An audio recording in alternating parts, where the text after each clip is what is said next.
Charlemagne rhyme. Charlemagne rhyme.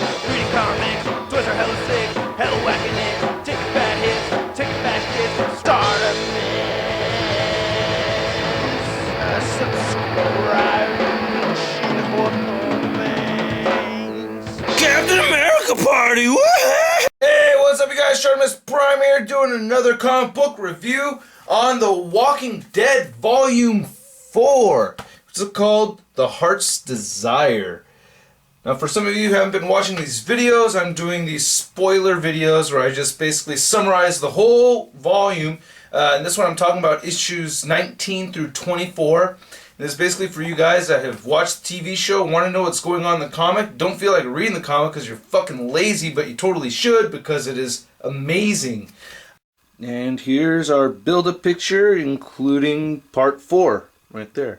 So, you know, they don't really sync up perfectly, but it still is pretty cool. If you didn't see the Volume 3 review, basically where this ends is they're in the prison, and the 4 prisoners that are already there, well, actually only 2 of them are trying to take over. So that's Dexter and Andrew. Andrew being Dexter's bitch, and Dexter being the one with all the guns, and they had to go through A block, which no one had really ventured into yet, to go get those weapons and everything. But this book does not start out that way. It starts out with a brand new character, Michonne. She is one of, if not the badass character in the Walking Dead series. She is so kick-ass. Damn it, anyone who's reading The Walking Dead will just agree with me, man. Michonne's the most badass character of The Walking Dead. She is sick. I mean, she walks around with this draped cloth that, this hooded cloak kind of thing where she, I'm guessing, is stinky as hell, covered in filth. Now, from Volume 1, Glenn and just like in the TV show, Glenn and Rick, they walk around with the nasty, corpse stuff to kind of hide, themselves while walking through a bunch of the dead people. And so I think that's what that thing is. It doesn't look like it's necessarily very clean. But on top of that, she has 2 zombies with her. Her boyfriend and her boyfriend's best friend, and they're chained. Now you see them right there, and you see that at the last episode of season 2 of the TV show, which is pretty neat. And that basically helps her, masks her from walking through. Now, what she did was she basically cut off their arms and cut off their jaw so that they can't really bite. So that's what that is. Pretty neat. But we only have a couple pages of that. You just see this shot of her cutting off a zombie's head. And actually, while we're at it, now, this book overall is very character driven. There's actually only 1 zombie attack throughout the whole book. So it's mostly a drama, this thing, and a very, very entertaining drama. And there's still plenty of action and everything, but it's all character based. So we don't see any new characters except for Michonne. So Michonne's the only person there. And but just for good measure, let's go through the roster really quick. Of course, we have Rick, Lori, and Carl, Tyrese, Herschel, Dale, Andrea, Maggie, Glenn, Otis, Patricia, Alan, and his 2 sons, Billy and Ben, I forgot their names, Carol, Sophia, Dexter, Axel, Andrew, Michonne. Like I said, Michonne's the only character that we really see there. She's just all by herself, and she notices Otis. Otis is out doing something, I forgot, but he's on a carriage with horses, and he's riding back, and he's heading back to the prison.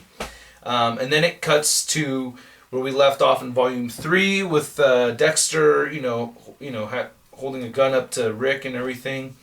And Rick asked him, wait, so did you get those weapons through A block? And he's like, yeah, that's where we got them, and it doesn't matter to you or whatever. Or like, yeah, that's what I thought. And sure enough, a bunch of zombies come out, and everybody's just right there in one spot. And Rick kind of tells him, hey, you're either going to shoot me or you're going to shoot the zombies, So everybody picks up a gun and starts, shooting the zombies and killing all the zombies and stuff. Now, this is a very, very crazy part of the story because we learned something about Rick.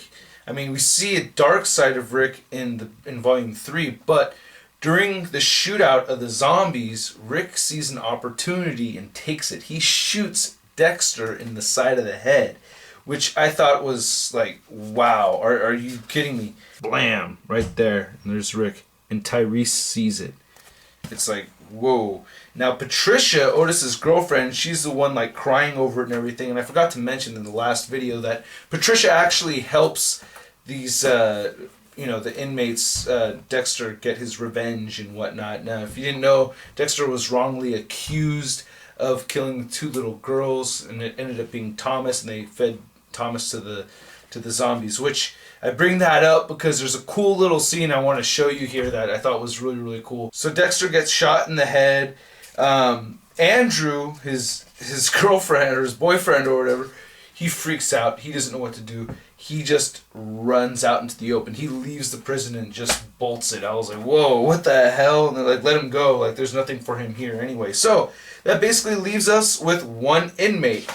That's Axel. While the attack was going on, Otis is trying to get back in, but nobody could really let him in because they're fighting the zombies and stuff. So there's a cool scene where, Michonne followed Otis, and, she saves Otis. Otis is about to get eaten. It's a very similar scene in the TV show when Michonne saves Andrea. So she makes the save, and then they let her in and everything. And the rules that Rick has is that, there's no weapons, and you have to be locked in your cell at nighttime, and you cannot bring the 2 dead guys that you got hanging around with you.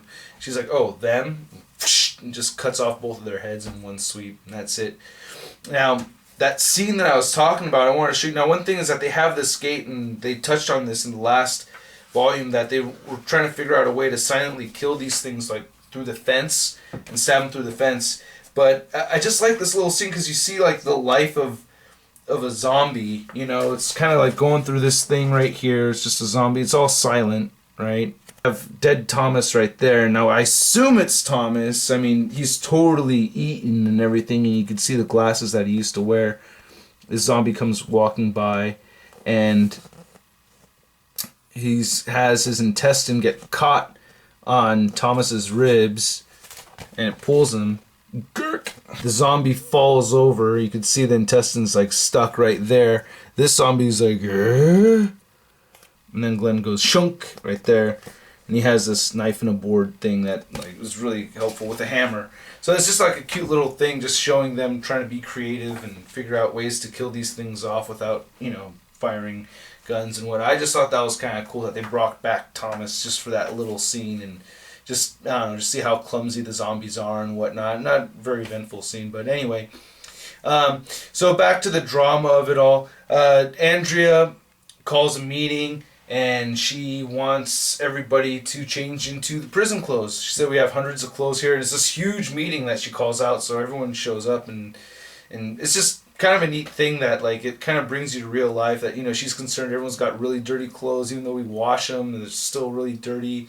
And she's sewing and changing all of them. Anyone who's willing to help her do this, she's down for help and whatnot. Lori, in the meantime, is still sick because she's pregnant, so she's getting a lot of morning sickness and kind of just being pregnant.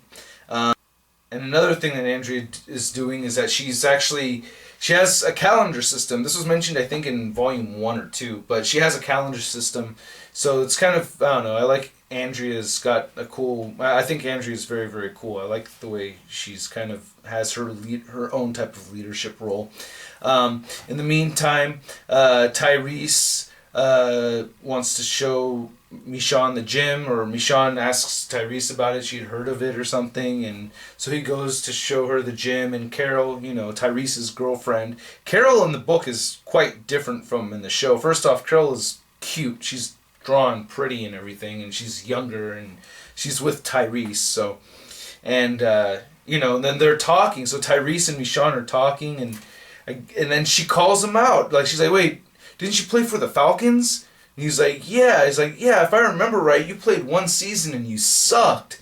He's like, "Yeah, that's what a lot of people said." I just thought that was really cool, man. I was like, wow, these are very humble characters. Like our 2 biggest heroes in this book so far, or in The Walking Dead anyway, is Rick, who I think he said he fired a gun only once, and then you have before this whole zombie attack thing. And then you have Tyrese, who's in the NFL, but he sucked and he was only in for one season. I just think that these very humbling characters, I just think it's very, very cool. Anyway, so you can see there's a little chemistry going on, a little familiarity with each other there, between Tyrese and Michonne, and Carol gets a little jealous, like, okay, we should go, Tyrese, and let Michonne work out and everything. So, so I thought that was a cool little scene. And in the meantime, you have Herschel outside talking with Axel, or Axel trying to talk to Herschel, say, look, I don't really look good because all my other inmates were assholes, Thomas cut your little girls' heads off, and he wasn't my friend. I never liked that guy. I never liked these guys. I was just stuck in a cafeteria with them for months on end. So it's, please don't associate me with them. Like, don't judge my character based off of them. They were never my people or anything. So, Herschel kind of doesn't really give an answer or anything like that. Rick decides that all the men, should go in through A block and clear out all the zombies. Alan, who lost his wife in the previous book and who has the two boys, he starts to kind of snap out of the loss of his wife a little bit and starts to kind of man up, and he wants to go do this. But he's not very experienced. He's kind of, he's kind of slower. He's not like totally there, but he wants to be, and he wants to go with them. And, right off the bat, he wants to shoot a zombie that they see on the floor. He's like, whoa, we don't need to fire a gun in this big dark room. We don't know how many zombies are here. Let's just, stab him in the head or something like that. He's like, oh, so you're just here for backup in case we get overwhelmed. So they start going through. He accidentally, and they split up into two groups. Dale and Tyrese end up finding a huge generator, but they're interrupted by hearing the screams because Alan ends up getting bit. He gets bit in the ankle. So they all have to just get out of it. They found the generator, but they can't do anything about it right now. They all have to run out and go attend to Alan and everything. And Rick makes the decision, like, look, we got to, we got to cut off his leg because it's going to kill him right away. Like, it's not the bite that actually turns you into a zombie. We're all going to turn into zombies anyway. We already know that, but the bite is going to kill him. So let's try to keep him alive. And he just cuts his leg off. Kind of does it all wrong. Herschel, uses Axel's hair to like patch it up and fix it and everything. And then in the meantime, so after he cut off the leg and everything, we have Tyrese is playing basketball all by himself in the gym. Michonne walks in and she's, talking to him and stuff and gets very, very flirtatious in his face and everything. And she just helps herself to some Tyrese sausage. But Carol's there watching the whole thing. Oh, not good. And then in the meantime you have Maggie and Glenn just hanging out butt naked in the room, just, Glenn's all, I want to snuggle. She's asking him if he's down for round 2. They kind of make this Asian joke a little bit, like, oh, I don't like it when, how I feel about little Glenn or something like that. It's kind of funny. But anyway, and then later on you also have this scene where Michonne's, talking to somebody about, oh yeah, I like it here, but I don't know if they really accept me and everything. There's a snuggling and all this stuff. And Andrea walks in. She's like, who are you talking to? She's like, I wasn't talking to anybody. She's like, no, I heard talking. And it's just Michonne all by herself in the cell, just talking. Kind of weird, man. We don't know much about Michonne, and, we think she's kind of strange. And then goes to Tyrese, is in bed with Carol, and, Carol just tries to straight up give him a blowjob. And he's like, whoa, what are you doing? I thought you didn't like doing that. And she's all, and she basically tells him, look, I saw what happened with Michonne. You got to pack, after tonight, you got to pack your shit out of here, and we're done. And he's like, damn it, okay, I made a mistake. So, and then, we have more character development with Axel and Herschel. Looks like Herschel does accept Axel, and Axel, Billy, and Herschel are working on the farm. They're, I don't know what the hell they're doing, digging up the dirt, getting the dirt ready, plowed or whatnot. Then, I guess while that's happening, we find out that Carol slits her wrist. Rick finds Carol and slits that she slit her wrist. Tyrese had moved into his own cell all by himself and everything, and Michonne said, hey, if you ever need company, he's like, yeah, okay, you know, and they start making out and stuff, and Rick is kind of crying and goes to tell Tyrese about Carol slitting her wrist, and he's like, what? This is what I find, you know what I mean? Like, damn it, you're a bastard and everything. And Rick, and then, you know, Michonne feels terrible, she runs off, and Tyrese and Rick get into one of the best fights I've ever seen in a comic book of all time. This is a 16-page brawl that's basically stemmed from Rick telling Tyrese, look, if that girl dies, if Carol dies, that blood is on your hands. You know how people are right now, everyone's really sensitive, we need each other, you're being careless and everything. And Tyrese isn't having it, and these guys just brawl. Oh, I love, after he tells them that the blood's on your hands, you get the splash page right here. Oh, hit him so hard. It was, I thought that was so awesome. And they get into it. I mean, they get into it for a long time. They're duking each other out and everything, and talking shit at the same time, you know, calling each other out, telling them how, you know, I saw you kill Dexter and everything, and you said no one's, you know, supposed to die, and, you know, if you kill, you die. And then Rick starts bringing up, well, I watched you choke Chris to death. You loved it. And then Tyrese confesses that, oh my God, see, we don't see this in book 3, but remember, Chris is Julie's boyfriend, Julie, Tyrese's daughter.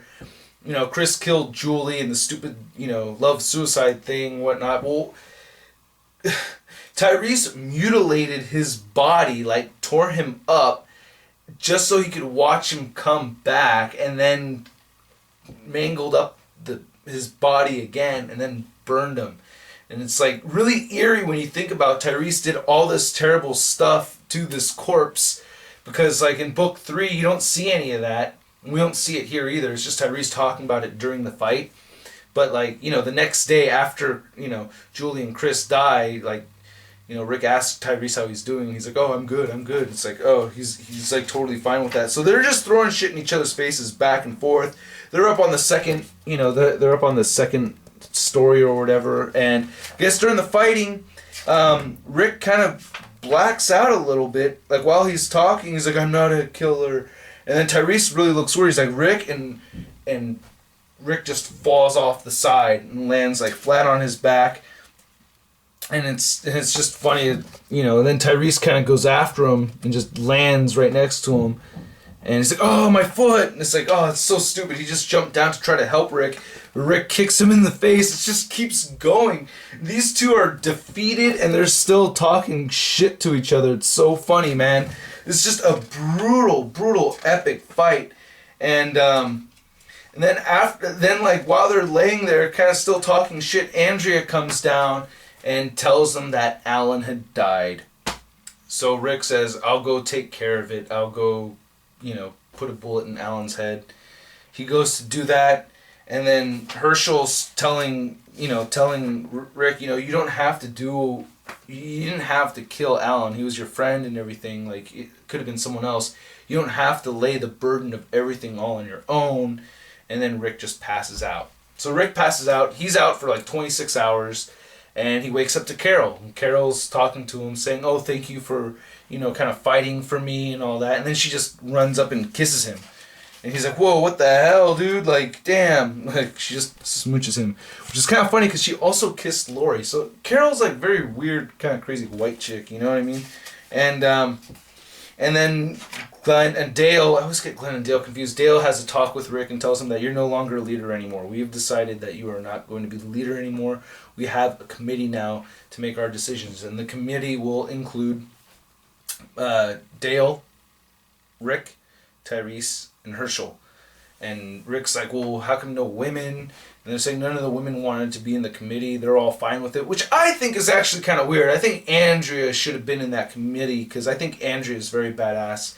And she already kind of has a leadership role already. You know, the thing with the calendar and the clothes. Even though those things look very, very small in the big picture, but it really does help them keep their humanity and, you know, like the farming and stuff, keep track of days. It's important to people to know what day of the week it is, you know?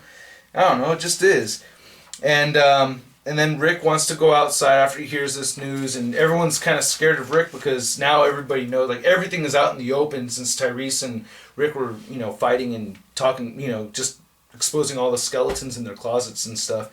Everybody knows now that Rick shot Dexter in the head, and they're all kind of scared of Rick and whatnot. And Rick gives this really long speech and basically explains that this isn't normal life anymore, and that we're all, we have to adapt. And I tried to keep things civil, but it'll never be the same. We live in a totally different world now. It's not a bad speech. I'm not doing a good job of paraphrasing it, but at the end, he said, look, all of us are just waiting to turn into zombies. As soon as we die, we are going to be the zombies. He's like, they are not the Walking Dead. He says, we are the Walking Dead. And then the last pages, he's all sad. We are the Walking Dead. So, yeah, that's that. So, I told you the whole book. There you go. Now, it's a really good book. Definitely recommend it, just like all the other ones. You guys got to read this stuff. I thought it was, very, very, very good. Only one zombie attack throughout the whole thing, and still a damn good book. So, hope you guys dig the review, and I will catch you later. Peace. Oh, that's Shartimus. He is so awesome. But now what should I do on the internets? You go to bkbn.net! Here, let me show you, man! Big Kids Big News is #1 source for geek news, reviews, toys, comics, movies, cartoons, video games, and more! Next time you're done watching my videos, where are you going? bkbn.net. Where are you going? bkbn.net.